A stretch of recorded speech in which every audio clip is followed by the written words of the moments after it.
Në 125 vjetorin e ndarjes nga jeta të poetit ton kombëtar Naim Frashëri, në qytetin e Përmetit, u organizua një veprimtari artistike, kushtuar veprës së tij letrare, simboli dashurisë për atë dheun, dijen dhe gjuhën shqipe. Në këtë aktivitet morën pjesë figura të njohura të kulturës dhe letërsisë shqiptare, të cilët vlerësuan kontributin e jashtëzakonshëm të poetit dhe shkrimtarit në trashëgimin kombëtare. Çka ndodh gjithë këto vite me shpirtin tënd poetik që na ne, do të dëshiroja të tregoja shkoqur dhe me zëmër të tokë. Vepra juaj Naim nuk ka humbur. Tashmë e kemi të mbledhur të plotë në 6 fillime të përgatitura nga 2 akademikë, njëri gjirokastrik, Jorgo Bulo e Ndjer, e thonë, dhe tjetëri shqiptar nga Kosova, Recep Qosja e quaj.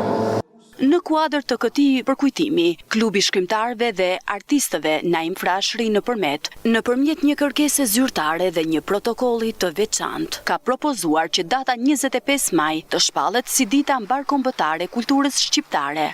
E veçanta e këtij viti ishte sepse ne bëm shpalljen publike të propozimit ton që 25 maj, ditëlindja e poetit të madh, të ishte dita mbarkombëtare e kulturës shqiptare.